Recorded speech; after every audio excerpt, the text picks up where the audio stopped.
नहीं, मैं लड़कियों वाले कपड़े बहुत कम पहनती हूँ, बहुत कम क्या पहनती हूँ। जब मैं बचपन में थी तो तब मेरे घर वाले मुझे पहनाते थे, लेकिन जब मैंने होश संभाल ली तो मैंने पैंट शर्ट पहनना शुरू की और उसके बाद मैं पैंट शर्ट ही पहनती हूँ या ट्राउजर शर्ट पहनती हूँ। और ये जो लड़कियों वाले कपड़े हैं ना, ये सिलाने में बड़ा वक्त लगता है। दर्जन के पास जाओ, ये करो वो करो, इससे बेहतर है आप जाएं स्कूल से पैंट शर्ट पकड़ें और पहन लें। अस्सलाम वालेकुम जी। एक बड़ी खूबसूरत लड़की के साथ हम मौजूद हैं। हम इनका नाम जानेंगे और इनसे पूछेंगे कि इनकी हाइट कितनी है, ये क्या करती हैं, और इनके अलावा भी मतलब कि कोई इस हाइट का इनके फैमिली में या रिश्तेदारों में है, और इस हाइट को लेकर ये कितनी प्रॉब्लम्स का सामना करती हैं। हम इनसे बात करेंगे और पूछेंगे, सारी हकीकत आपके सामने रखेंगे। जी अस्सलाम वालेकुम, कैसी हैं आप? वालेकुम सलाम भाई, मैं ठीक हूँ, आप कैसे हैं? जी मेरी बहन, मैं ठीक हूँ। अच्छा मुझे बताएं कि आपका नाम क्या है? मेरा नाम है सिद्रा रॉबर्ट। सिद्रा रॉबर्ट नाम है आपका। ये कितनी हाइट है? मेरी हाइट तकरीबन मुझे पता तो नहीं है, लेकिन मैंने जो पहले इंटरव्यू किए हैं, किसी ने 2 फुट लिख दी है, किसी ने शायद 2.5 फुट लिख दी है। तो एक मेरा इंटरव्यू था, वो 3.5 फुट कह रहा था। असल में मुझे भी नहीं पता मेरी हाइट कितनी है, क्योंकि इस पे कभी गौर ही नहीं किया कितनी है। टाइम नहीं मिला या वैसे दिल ही नहीं? नहीं नहीं, टाइम तो होता ही होता है, ये दिल भी ना करने वाली भी बात नहीं है। वैसे कभी गौर नहीं ना किया इस बात पे, इस वजह से। तो अभी आप क्या कर रही हैं? मैं ना फैशन डिजाइनिंग का कोर्स कर रही हूँ टेक्निकल कॉलेज से। यहाँ लिटिल रोड पे है, जैन मंदिर के पास, नारकल स्टेशन के पास। तो अभी आपकी तालीम कितनी है? तालीम मेरी एफए है। एफए की हो आप? जी, एफए वो साथ ही करवाते हैं, साथ वो एफए करवा देते हैं, साथ ही वो 3 साल का डिप्लोमा दे देते हैं फैशन डिजाइनिंग का। अच्छा, तो उसके बाद आपने ये वाला जो कोर्स जब आपका कंप्लीट होगा तो आप फैशन डिजाइनिंग बन जाएंगे प्रॉपर? नहीं नहीं, इसके बाद दोबारा इनकी यूनिवर्सिटियों में जाना पड़ता है, फिर जाके बनता है प्रॉपर डिजाइनर बनता है। डिजाइनर बनने के लिए कितने साल लगते हैं? डिजाइनर बनने के लिए मुझे लगता है कम से कम 7 साल दरकार होती है इसके लिए। अभी आपको कितने साल हो गए? मुझे 3 साल हो गए हैं, 4 साल आगे मुझे लगता है यूनिवर्सिटी में लगते हैं। 4 साल, 3 साल हो गए हैं, 4 साल अभी रहते हैं आप? जी जी, नहीं नहीं, मैंने आगे इसमें नहीं जाना, मैं बस यही वहाँ से बड़ी मुश्किल कर रही हूँ। अच्छा, 4 साल अभी आपके रहते हैं, 3 साल ये गुजर गए, फिर आप पहले स्कूल गई, फिर कॉलेज गई, तो इस दरमियान कितनी रुकावटें, कितनी बंदिशें आई आपकी हाइट को? हाँ, इसके दरमियान रुकावटें बहुत आई। मैं जब जाती थी तो मैंने मैंने अभी एफए नहीं कर होना था। अगर मैं स्टडी करती प्रॉपर तो मेरा तो एमए भी शायद कंप्लीट हो जाता। तो मैंने ना छोड़ दिया था पहले भी, ये हाइट की वजह से, क्योंकि मुझे पहले जब लोग कहते थे तो मुझे बहुत बुरा लगता था। तो उसके बाद मैं अपने शहर गई, तो वहां भी जाके ऐसे आपको पता है कि लोग जो है ना, ये किसी को जीने नहीं देते, टिकने नहीं देते। बंदा जैसा भी हो ना, ये टिकने नहीं देते, ना ये ज्यादा बड़े को टिकने देते, ना ज्यादा छोटे को। ये दुनिया एक तरफ रहती नहीं, दुनिया दोनों तरफ घूम जाती है। मुझे इन लोगों की समझ नहीं आती, तो मैंने छोड़ दिया। मैंने अपने गांव में पहले जाती थी, वहां से मैंने 9th में छोड़ा। मैंने फिर दोबारा से स्टडी शुरू की, कम से कम 6-7 साल बाद। मैंने 8 में एडमिशन लिया, जबकि मैं 8 कंप्लीट कर चुकी थी। वो भी मेरे गांव से ना आगे एक गांव है 2-3 छोड़ के, वहां जाती थी मैं स्कूल। तो फिर मैंने सोचा मैंने तो 8 तो कंप्लीट कर ली है। मैंने फिर ना दोबारा एडमिशन लिया अपने शहर नारंगी में, एक प्राइवेट स्कूल में। वहां भी मैं जाती थी, पेपर आने वाले थे, मैं प्री 9th के चक्करों में पड़ी हुई थी, तो पेपर आने वाले थे तो मैंने छोड़ दिया। उन दिनों में कोरोना आ गया, सब पास हो गए, एडमिशन दिए, एक ही पेपर हुआ था और सब निकल गए, और मैंने छोड़ दिया। फिर उसके बाद मैं लाहौर आई।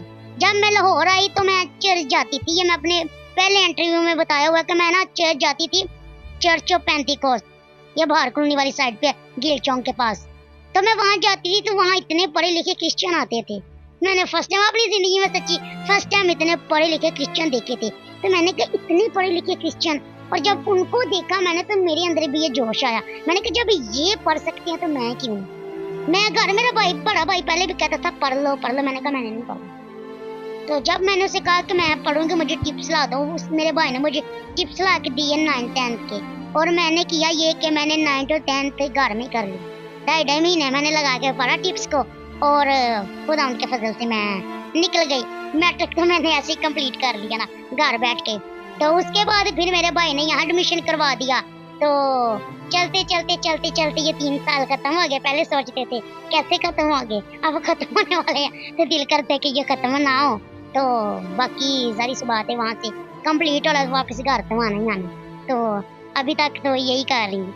तो मुझे बताएं कि आपको लगता है, अब पहले तो आप समझती थी कि शायद आपकी हाइट आपकी बहुत बड़ी रुकावट है, आपकी तालीम की, आपके मुस्तकबिल की, आपके फ्यूचर में जो भी ऊंचाई है, जो भी तरक्की हैं, उसकी जो रुकावट है वो आपकी हाइट है। पहले आप ये समझती थी लोगों की बातों से, लेकिन जब आप चर्च गई वहाँ पर इतने पढ़े लिखे लोग आपने कहा कि मैंने देखे और सुलझे हुए लोग मैंने देखे, फिर उसके बाद आपके अंदर एक दोबारा से जज्बा पैदा हुआ। तो मुझे बताएं कि क्या किसी भी इंसान को अपनी किसी भी हाइट को लेके या किसी भी चीज़ को लेके ज़िंदगी में रुकना चाहिए या बढ़ना चाहिए हमेशा? नहीं नहीं नहीं नहीं नहीं, मेरे मुताबिक अब रुकना नहीं चाहिए। मैं जब यहाँ आई, मैं जब बाहर निकली ना, बाहर आए, जब हम बाहर जाते हैं, मार्केट जाते हैं, मार्केट देखते हैं ना कि मार्केट कैसी है, दुनिया कैसी है, माशरा कैसा है, तो इंसान ऑटोमेटिकली बदल जाता है। वो अपनी जिंदगी को, वो अपने लाइफस्टाइल को चेंज कर जाता है। मैं जब यहाँ आई, मैंने लोगों को देखा तो मैंने कहा ये कोई बड़ा मसला नहीं है। मुझे तब ये बात समझ भी आई कि बनाने वाला ऊपर है, किसी ने किसी को नहीं बनाया तो उसने कुछ बेहतर समझ के ऐसा बनाया ना। इंसान ने तो किसी को नहीं बनाया। अगर किसी इंसान ने भी किसी किस्म की भी कमी है तो वो अपनी जिंदगी को, अपने फ्यूचर को वहाँ रोक नहीं सकता। उसे आगे बढ़ने का पूरा हक है और वो बढ़े। और अगर वो इन बातों को सोच के घर में बैठा हुआ है ना, तो फिर ये उसकी बदकिस्मती है या फिर उसकी जहालत है।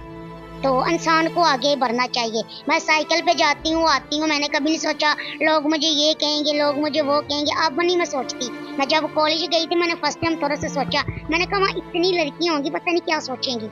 लेकिन जब मैं गई तो हम एक दूसरे में घुल मिल गए और किसी ने ऐसा कोई तंज भी नहीं किया। बाकी मैंने कहा प्यार से, सब कोई कुछ कहता रहता है, कुछ छोटू कहता रहता है, कोई छोटा डोंट कहता रहता है। अक्सर टीचरें भी कहती रहती हैं छोटू छोटू। लेकिन जब कभी कभी कहते हैं ना टीचरें तो मुझे बुरा भी लगता है। मैंने कहा कोई नहीं यार, जब इंसान में जो कमी होती है ना तो उसको लेकर लोग बातें जरूर करते हैं। मैंने कहा कुछ नहीं होता।